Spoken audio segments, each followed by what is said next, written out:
Hello, everybody. Welcome to the very first Par 6 podcast. Today's date is July 7th, and the Cavaliers have just signed veteran forward Jeff Green. Not sure what the exact numbers on the contract were. You know what they are, Cole? 1 year, $2.3 million. So he's probably going to be a back up to LeBron, add depth to the bench. Somebody who will match up good with the Warriors and the Celtics who are in our conference. Over years, last year actually, he averaged 9 points, 3 rebounds, 1 assist a game. Shot close to 40% from inside the three, struggled outside. Made a good percentage of free throws. He's a scorer, very athletic, wing player, wing defender. You know, he's kind of like a Derek Williams, better scorer, more talented Derek Williams. Kind of like a Richard Jefferson, a little bit younger, obviously. So that, so far, has probably been the biggest move for the Cavs this postseason so far. Let alone still not having a GM. Yeah, don't know who's making all those deals. I really would like to know who's making these deals. Oh, LeBron. That has to be it. He's their GM. Cavs tried to sign Chauncey Billups to run their head of basketball operations. Lowballed the hell out of him. He said no. I mean, should have paid him. He would have been like the lowest paid GM in the league. Sad. But now the Celtics just put in the piece Gordon Hayward to their team. I still don't think that will really affect the Cavs. It will. It'll make it a little bit tougher in the Eastern Conference, but the Eastern Conference could use a little bit of competition. That's for sure. But I just think with everything they gave up to get this one player that they're not going to be that much better than everyone's hyping them up to be come next season. Gordon Hayward is a great player, but he's not the superstar that he's being hyped up to be. He didn't make All NBA. I mean, he's an all-star, but he's not superstar.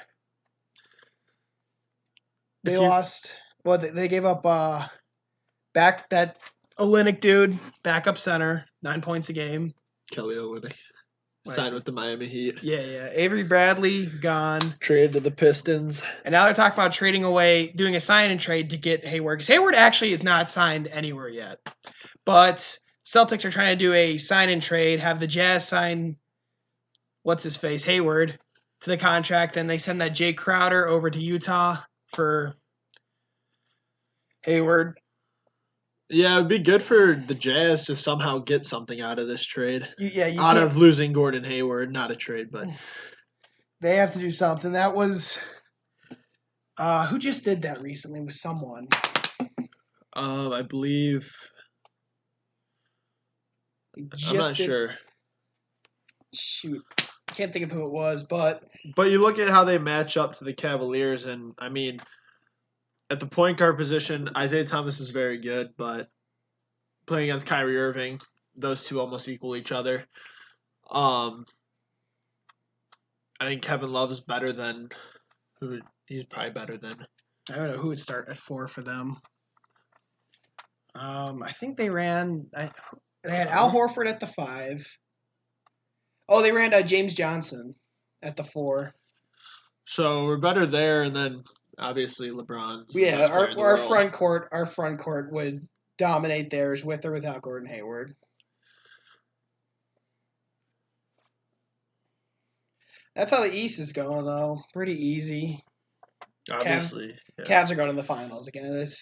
You really have to screw something up if we're gonna stay out of the finals this year. Obviously, the West got better with Paul George going to the Thunder. Jimmy Butler in Minnesota. Chris Paul to Houston. The West is going crazy right now. As the East hasn't really done anything. They just let a lot of players go. So honestly, hopefully all those juggernaut teams in the West just beat up each other. Yeah, there's no reason the Eastern Conference champions should not get home court advantage in the NBA Finals. They got a way easier road. Definitely. So with how the Cavs roster just shakes up right now, they're definitely still gonna be the favorites coming out of the East, and we just hope that they maybe make one more acquisition, another big one, just to have us on that top tier, be able to compete with the Warriors. Be nice if we could trade Tristan Thompson to free up some cap room to do something, but the problem with trying to trade him is that nobody wants his contract, which how could you blame him with the numbers he's put up in the finals the past season? And also, there's a lot of hype about Eddie Tavares down in the D League. I guess he performed insanely on the defensive end in their opener for the Charge. So maybe there is a realistic chance to pick up Tavares. Big guy, 7'3", insane shot blocker, just doesn't really have any offensive game at all.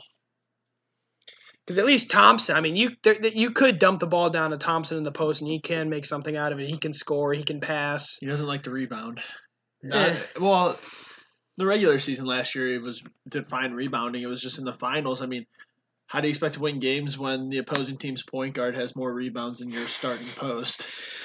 Yeah, that was an awful series for him. He had the one good game. What was it, game 5? Where they won? No. Game 4. Game 4. Yeah, game 4. They won, and then that's about all he did in the finals. And, I mean, still Eddie Tavares really isn't proven that he can compete at the NBA level. But maybe we'll just have to wait and see. I do expect him to get a spot coming out of training camp. I think he'll be on the team for the opening game. I really do. And maybe if possible, get Carmelo Anthony.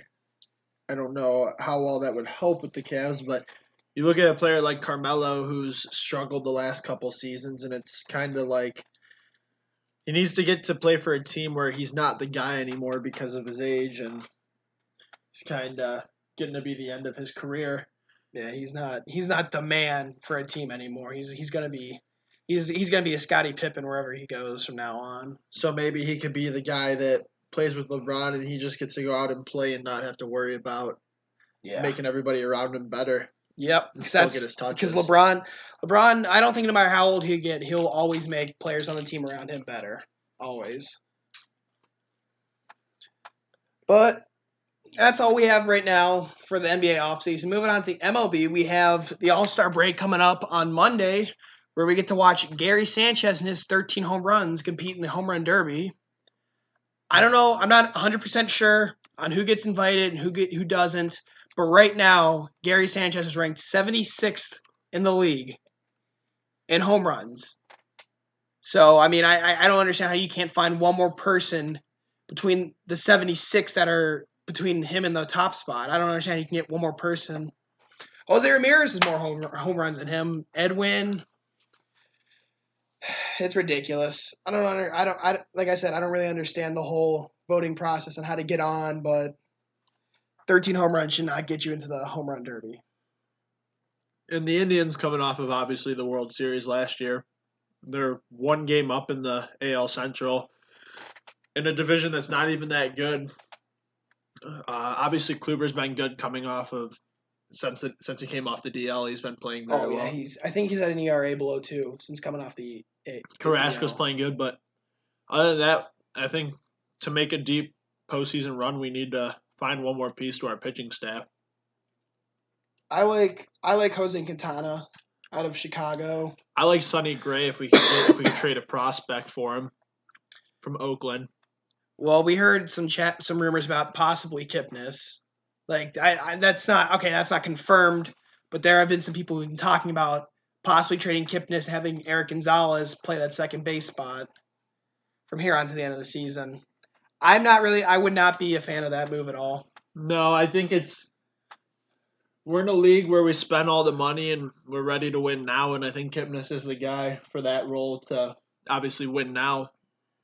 If we were in a rebuilding situation, I could see trading him and letting Gonzalez step up, but just a situation where we're ready to win now and he's the guy. And I mean, also just Gonzalez by himself has a ton of trade value to him. He'd be our starting shortstop right now if it wasn't for Frankie. So he can play. There's some interest in him, and all we would really have to do at the trade deadline is try our best to keep Mejia in our system. That kid can hit like none other. We need to keep him around, let him grow, take over for Gomes and Perez because, I mean, they're really nothing offensively. Defensively, they do save a couple runs a game. So I guess really their defense kind of makes up for their lack of offense. But still, if we could just get like a 250, like 240, 250 hitter at catcher, we'd be fine. Yeah, I would say that anybody in our farm system that's not Francisco should be up to trade for maybe a starting pitcher somewhere down the stretch here. Because I mean, Danny Salazar, I really haven't heard much. I mean, ever since he went on the DL, I think he came off it. I thought he had a rehab start. I could be wrong. But, I mean, Clevenger stepped up huge. He's looking like he can be in the rotation for a while. And Bauer's pitched pretty well. I mean, he's been pitching pretty non-Bauer like recently. He's been consistent, striking out, not walking people. He's been pitching great. Hopefully he can stick around. Clevenger, though, has really stepped up to be a great pitcher for us. Not great yet, but he's still young. And hopefully, we still have Ryan Merritt. And we have Cody Anderson. He had Tommy John this year, but he's been in the MLB for a little while. He's pitched for us many times. But I just think, that too. And I think that there are a lot of good pitchers that could be traded for here sometime soon so we could maybe make a run. Hopefully make another run to the World Series. Because bullpen doesn't need touched. Our bullpen's fine. We really don't need to make any kind of changes to that. Our lineup is fine as well. There's no like big gap. Just I guess, consistency. Other than catcher, that'd probably be the only like gap we have. If we could get more consistent with our hitting. Some nights we'll score 11 runs, 12 runs, and then 15 runs one night, and then we're just really good at smacking around any team. I mean, there hasn't been many aces out there that like have shut down the Indians. Whenever we play bad, it's always against some 3, 4, 5 pitcher. But I don't get it. And just hoping the Indians can keep around Mejia come trading deadline. He's gonna be huge. Yep, and hopefully we start to stretch us out between us and the Royals. I see the Twins are already a game and a half back, and I don't see Minnesota really being too much to worry about down the stretch of the regular season. Kansas City really turned their season around though after being about, what were they at one point, 10 games back? Yeah, they were out of it. I think you're right there. I mean, Minnesota, they're really talented, but they're also really young. It's going to be kind of tough for them to keep this consistency, this great hitting, pitching throughout 162 games. Whereas the Royals, they're mostly veterans, older guys that have been through it all. They know won a World Series. Yeah, they know how to make a playoff run. They know how to end a regular season strong, get in. So yeah, that'd probably be my biggest threat right now. I mean, the Tigers, 7 games back, they're good, but once again, that's a team that's getting old. Yeah, they're gonna definitely be sellers come trade deadline. You got Victor Martinez's contract, Verlander's. Who knows? Maybe Verlander. Maybe they put him up on the trading table. Not that they would trade him to anybody. Probably not likely in the Central, but who knows? I don't think they're gonna think about moving Miggy. I think he's just gonna be a Tiger his whole career. For everything he's done so far. I think they're gonna keep him around until he retires. But I don't. Right now, coming up to the All-Star break, the Indians. I mean, we're sitting right about where we were last year. A little bit, maybe. Yeah, I believe we had more wins last year. I mean, the Indians really didn't get their stride till after the All-Star game, so. Yeah, we went on that 14 game win streak. It's like you get flashes. You think, okay, here we go. We're gonna start being the Indians we need to be, and then they'll blow 2 games right after. It's like they're like right there. They just can't get over the hump. Like we swept Minnesota earlier in the season, then we come back the next weekend and give up 3. It's at Progressive. We're awful. Yeah. I think we're like 4 games below 500 at Progressive Field. 4 games below 500 at Progressive, and we're 26 and 16 away.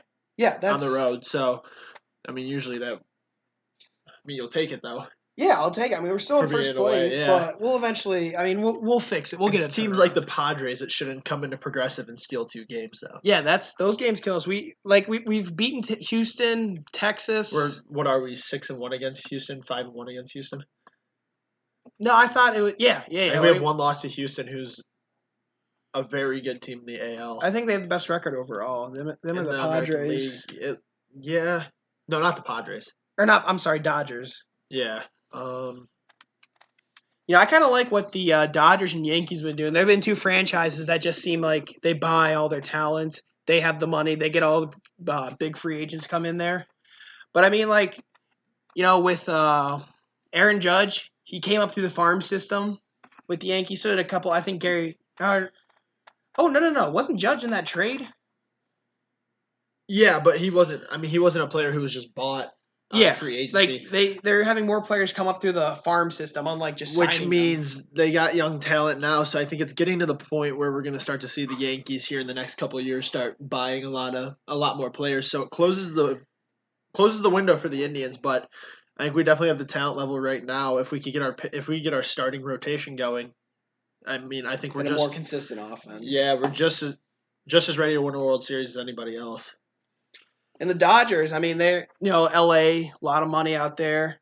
You have Bellinger, Jock Peterson, really good players for you coming up to your farm system. You're not just buying them now. I think they're starting to realize that, like, it's probably a lot safer bet have a player go through your farm system for a few years and call them up to the majors when they're ready. And then once you have the young guys in on the team, that's when you go out and spend the money. That's exactly what the Indians did. Years it was so frustrating in the offseason because they wouldn't go out and get anyone. And then they get Lindor. Yeah, but what's the point of spending money for nothing? Exactly. Once Lindor gets called up here, that's when we start spending the money. We brought in Rajay and Mike Napoli last year. Well, last year then. And then this year bringing in Encarnacion, not signing Andrew Miller. Trading for Andrew Miller. Yeah, trading for prospects. Andrew Miller. Clint Frazier. Who hit a home run. Sheffield. Yeah, he hit a home run in his debut at Yankee Stadium. I think he had a home run and a double. But you also gave up a few good young pitchers in Sheffield. Sheffield.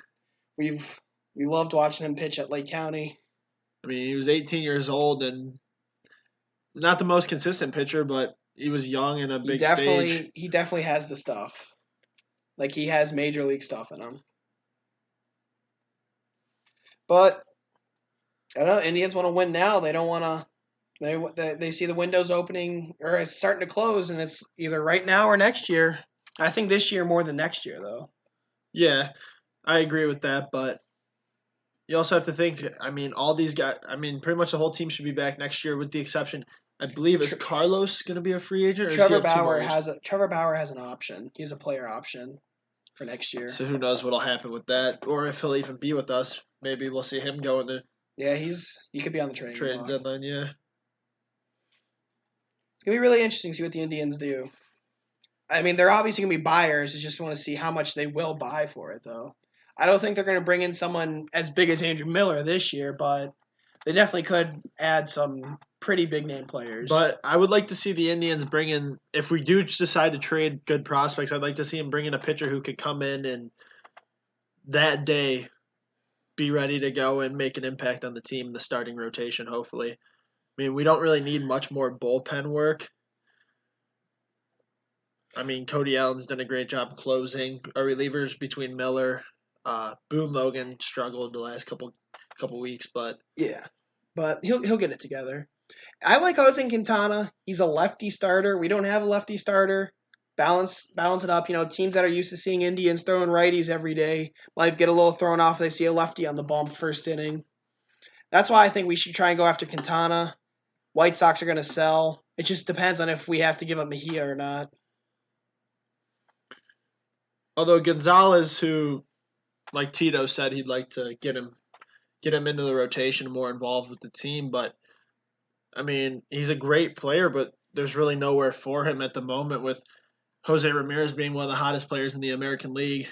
If not, I mean, he's starting in the All-Star game, but he might be somewhere down the road a legit contender for the MVP of the league. Oh, if he plays like this, I mean, coming down the stretch, late August, definitely. He'd definitely be in the talks. I mean, he is just having an insane month of June and July.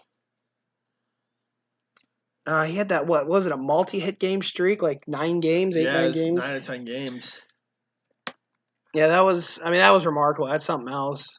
he keeps this up, he will definitely be in the conversation for MVP in the AL.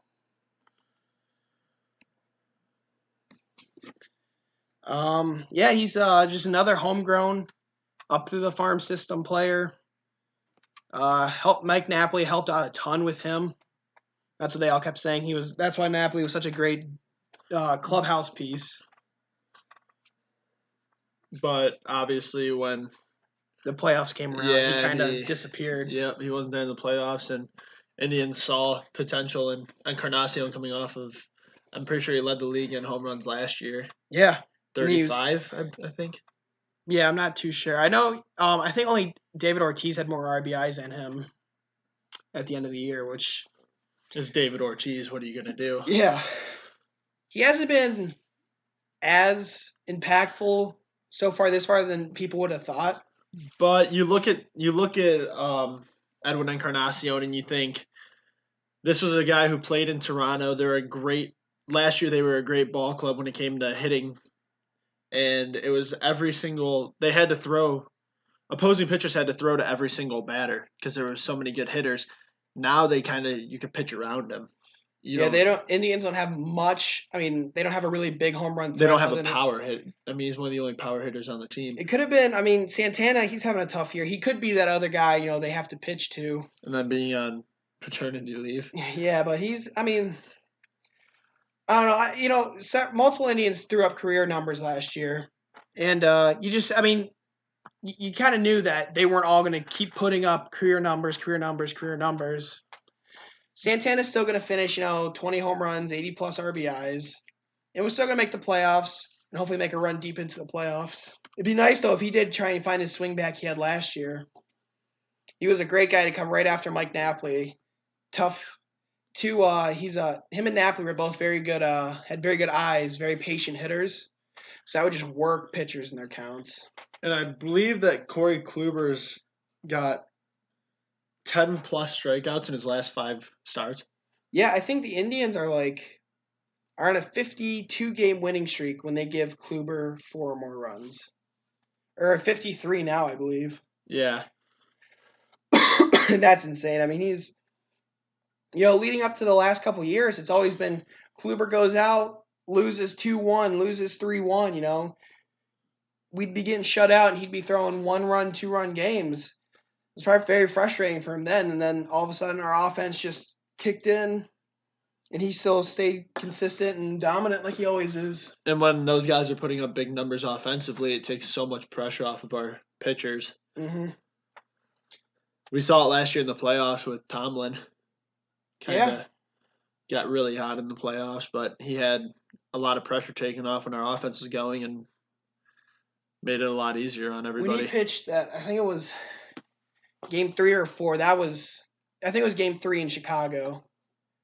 When he went out there, I think he only gave up 1 run. His dad was there. Oh, yeah. Very emotional. Dad's first time watching him last season. Yeah. It was an awesome story. And then when we came back to Cleveland, I think it was game 6, he kind of dropped the ball there. And, I mean, game 7, anytime a team can score, I think they scored 5 runs off of Kluber and Miller. Yeah. During that. I mean, if any team 6. does 6 runs? 4 runs off Kluber, 2 off Miller. I mean, if you could do that, then, you just got to tip your cap because that is very impressive. I mean, it was guys being burned out down the stretch. Nothing we could do. We pitched a 3-man rotation for the entire postseason. Salazar, I mean, even when he came back, he just wasn't really the same. Yeah, and then Bauer and his drone accident. Gosh.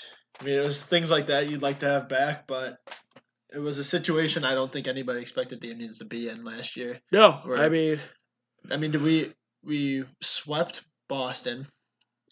Beat Toronto in 5.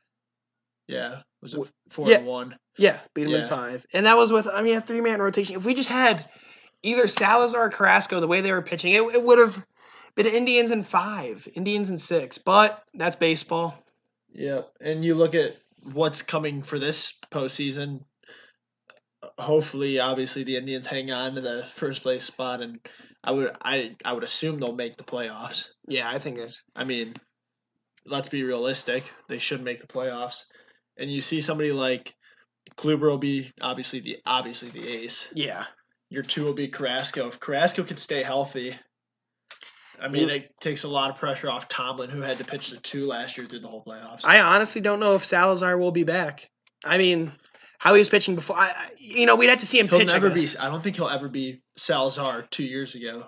That first half, the first half of the season last year, that Salazar was. I don't know if we'll see that Salazar again. Yeah, that was Cy Young. He was just insane. I don't know that we'll ever see a starting pitcher Salazar again either. They're talking about moving him to the bullpen when he comes back off the DL, or if he is already back off the DL. I'm pretty sure he had a couple rehabs. He's done a couple rehab starts. I don't know. It'll be interesting to see what he does. I definitely think Clevenger has earned his spot in the rotation. And I think that if you do pick up another starting pitcher, who do you send down, Bauer or Clevenger, who stays in the rotation? I mean, it's going to be tough. I mean, Tomlin, I still think his ERA is above 5. I think if anyone's going, it's him. I don't, because I think Tomlin had a very rough month of April, right? Yeah. And I think that he's starting to turn it around a little bit, and hopefully once he could get it going, personally, I think he's a better pitcher than Trevor Bauer. So. I can see that. But I think Bauer has better stuff. He has a better curveball, better fastball, but he's just not consistent with it like Tomlin is. Tomlin will never walk a guy, pounds the zone. He just leaves too many balls up and in, sends out too many meatballs. And the great thing about Bauer is he's never he's always ready for any moment. He's he's also shook really easily. Tomlin can give up a bomb and he'll still be in it. Where I think when Bauer makes a mistake, he really gets to him. And that's why he struggles at times. But I think that it's always, I think anytime that there's a chance to step up, I think Bauer wants to be that guy, and it's a great thing to have in the clubhouse. Mm-hmm. Oh, yeah. I mean, if there was any way the Indians could have found a way to tape that thing up, I know he would have wanted to pitch the whole game. And you could see his reaction when he had to come out of the game. Yeah. Luckily, obviously, our bullpen stepped up huge. Our bullpen stepped up, but, right now we're talking about, the past, but it was so nice to see the bullpen step up in that situation and get us out of that. But with Bauer's attitude, how I always want to step up. I mean, when we were in that 18-inning game with Toronto, he pitched the last 4 innings, I believe, and he was telling everyone he was ready to go the next day. He wanted to pitch the next day. They didn't, of course. I think they started McAllister or House or someone, but he was ready to go. I mean, he wanted to pitch that next day really, really bad. And I would love later in the season to maybe get another doubleheader opportunity to see Ryan Merritt pitch again. I mean, I don't know how he's doing in the minors. Actually, I heard he was struggling at first. And I'm assuming that's why he's not up every once in a while, because remember he came in Game 5. Oh yeah, just pitched lights out. Did he give up a run in that game? Yeah, I think he gave up 1. I know he went 5 innings. He went 4 2/3. And I think they pulled him just because. Yeah, youth. They were expecting him to go 3 innings, and then they were going to bring in Miller and just try and play it from there. But Miller. I mean, he gets through 3 innings. I don't think he gives up a run. Gives up, I think, 1 in the 4th. Then they're like, okay, well, you know what? We didn't even think he'd make it this far, man. And then we look at. Well, that's about all we got for the Indians for right now. Anything else? Browns haven't done it. I mean, Browns being Browns. Who's our quarterback? It's kind of good though not hearing the Browns around this time, because past years, whenever around this time we'd hear the Browns, it was something terrible. So I'm kind of happy about that. I think Kaiser's going to be our starter next year. I hope not. I hope that. Not that I want to see Kessler start, but I think we need to give Kaiser. Kaiser was a guy who wasn't even that developed in college football these last few years. Yeah, you're right. The Notre Dame needs time. Notre Dame coach said he didn't think he was ready. I think that skill-wise and talent-wise, I think he was the best quarterback in the draft. He would get on these runs where he would get a streak where he would look like the best quarterback in the draft, and then it'd be within games. He's got Ben Roethlisberger's size plus speed. Yeah, he can move. He can definitely be the Cleveland Browns quarterback of the future. It just depends on how he gets developed. Make sure he's not going out there too early. That's been the problem in the past. I mean, you look at Brady Quinn, Colt McCoy. I mean, Tim Couch, he got murdered. That was like the first one. We had no offensive line. He should not have been playing that year. even Kessler. Yeah, Kessler I mean, last year. but last year, I mean, we went through what five different guys started at quarterback. Yeah, I mean, but they kept saying Before. like Kessler's going to be like the next AJ McCarron, you know? Yeah. Decent backup. When something happens, he can go in the game. He's a game manager. You know, he wouldn't be throwing 400 yards, 3 touchdowns a game. He was throwing like 250, but not turning it over, making smart ideas with the plays, you know, audibles and everything. And I think that's going to be great for the Browns moving forward. If you have, you know, a starter, the Sean Kaiser, and then Kessler coming out as a backup just in case, you'll be fine. That'd be fine. Yeah, and I mean, with our line struggled, we did make some moves this offseason. Oh, yeah, definitely. Who did we sign? Oh, man, we got Kevin Zeitler, a guard with the Packers or no, Bengals? Bengals. Who said he was excited to come play for Hugh Jackson again. Oh, yeah, everyone loved Hugh down in Cincinnati. And then we got that Treader, I think, from Green Bay, the center. And was he a center? Yeah, he's a center. We signed a center from Green Bay. And we still have Batonio, Greco at the other guard. And right tackle, they said they're thinking about moving Cam Irving there. Oh, don't we all love Cam Irving? I mean, yeah, the big center, the tall center, it just does not work having a tall center. I don't think so. I mean, Cam Irving, I mean, he's talented. He's got the size, 6'7", I think. I mean, he has the size of a tackle, but he's just getting physically beat. It's not like he's making a wrong read or blocking the wrong guy. He's just getting pummeled when and then just weak. In the backfield, you got Duke and Isaiah Crowell, Yeah. which I'm glad they kept those two around. I think that if Duke could stay healthy behind a good line, I think he could be a legit NFL running back. Well, I mean, didn't Crowell get 1,000 yards last year? I would say, yeah. Yeah, I mean, and that line was nothing to brag about. No. It's like you imagine what those guys would do behind a Dallas Cowboys line like Ezekiel Elliott got. Exactly, yeah. I mean, you could put Joe Schmo behind the Dallas Cowboys still line get and 1,000 he'll yards. run for 1,000 yards. Yeah, those are hogs right there. Then wide receivers, they got Kenny Stills, who put up similar numbers to Corey Coleman. Too. No, Terrell Pryor. Well, I know, but we have Corey Coleman. So, I mean, who's we still have legit. I want to see someone other than Corey Coleman, like, be able to go out there and make plays for us. All those wide receivers we drafted last year. Oh, well, how could we forget about David Njoku? Njoku. That's gonna be very interesting. He's not much of a tight end coming out of college. Receiver. But Miami used him as a tight end. Yeah. I believe he led all tight ends in the draft in yards after the catch. Yeah, I mean, he can move. He just needs to work on pass blocking, run blocking. Your boy, Jerome Peppers. Yep. I was stoked about that pick, being a Michigan fan. Love Cleveland sports, but being an Ohio no State, Buckeyes, no Buckeyes. Being an Ohio State fan, I felt awful for Tyvis Powell. You know, we sign him. Everyone's hyped. Ohio boy, Ohio State Buckeye legend, winning that national championship. Yeah. Comes home, gets cut like 3 hours before he throws out the first pitch at the Indians game. They made a press release and everything. Felt so bad for him. But yeah. I mean, I definitely saw that coming though, with trading for drafting Peppers and trading for Calvin Pryor. The nice thing about Peppers too is, if he could get more development at the safety position, don't forget in college he played out of position and was still defensive player of the year in the Big Ten. Yeah, I mean, special teams too. I mean, worst comes to worst. Not that you want to say this, but worst comes to worst. What was he drafted? Number 25 overall. 27 overall. Worst comes to worst, you got a really, really good punt returner, kick returner. Yeah. I mean, you don't want to look at it like that yet, but I mean, definitely special teams defensively because he can tackle. Yeah, and then he could play, like Hugh Jackson already said, he's going to play the offensive side of the ball. Yeah, that's going to be very interesting to see what they're doing there. Let's see, the cornerback they signed. Oh my goodness, from the Titans, I believe. Yeah, let's get his name up real quick. They signed him. They traded for that Calvin Pryor, sending Demario Davis back to New York. Jason Courtney. Jason McCourtney, yep. Cornerback. I mean, we signed Tramon Williams, and he had a rough go in Cleveland.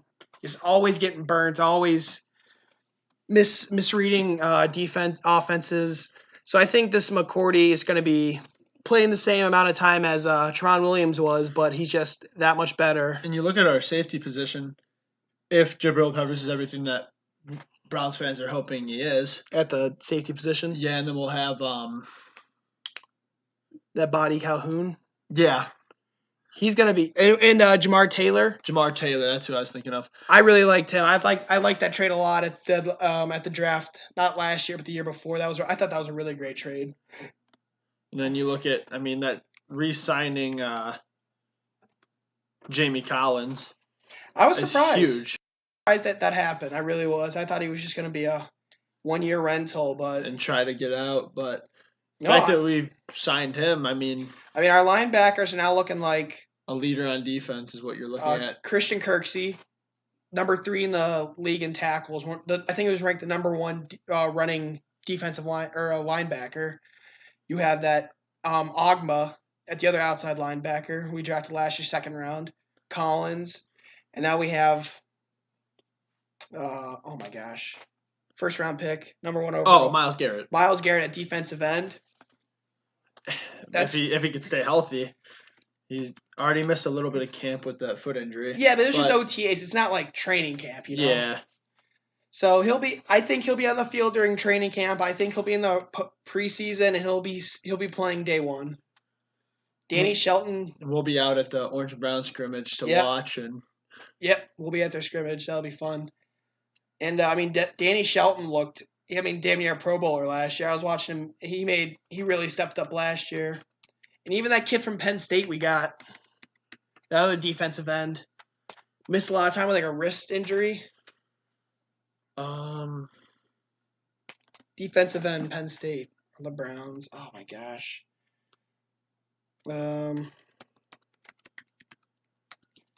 But he had a really good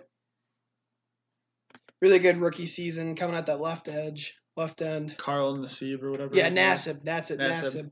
Yeah, he was doing really well. Then he hurt his wrist during the season. I never really watched him, nor heard of him. We just drafted him. I think he got Rookie of the Week, the 1 week. Did he? Because we drafted him. He was 4th late. round. 3rd or 4th round, I'm pretty sure.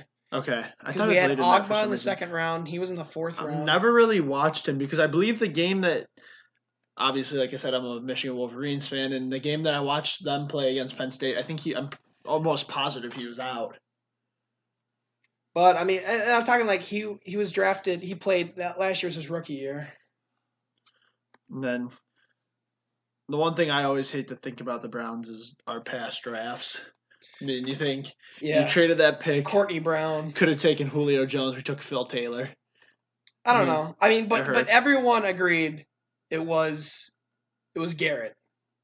This year? Everyone was saying Garrett. A lot of people are saying Trubisky. I'm glad that the Browns didn't take a quarterback. Yeah, no. Every big. We took Deshaun Kaiser, but a lot of big quarterbacks come later in the draft. Yeah, it was the first time like the Browns didn't reach for a quarterback in a while. You reached for Johnny, you missed out on Bridgewater. Mm-hmm. This was like the first time I really have seen them just say, okay, you know what? We'll wait. He was there, took him at the right time. And I think he's going to do really well. I think his size, I see him being a player that resembles a Ben Roethlisberger. Yeah, big guy. But like a little faster. Hard to take down. Definitely. Ability to make plays last longer. He has the stuff. He just needs to get a lot more consistent with it, and he'll be our starter for years to come. And At least we could all hope. Then the Browns are going to be serious if this all plans out like we think it is. Having Kaiser there for a while. Now we've been saying that for years, but who knows? And again, it's really cliche, but it just feels different this year. Yeah, and it's something where we let a lot of veterans go. Yeah, we're a younger team now. That was mostly a couple years ago. We kept the ones that we think are going to help build, like Joe Hayden, who It struggles to stay healthy, but now you picked up McCourty. But he's a fan favorite too. I mean, the fans get excited when they see him. Yeah, I don't see Joe. I think Joe Hayden's going to be a Brown his whole career. I don't think he'll. I would just do anything to have Joe Thomas just have 1 year of playoff football. Yes. I think he deserves it more than anyone else in the whole league.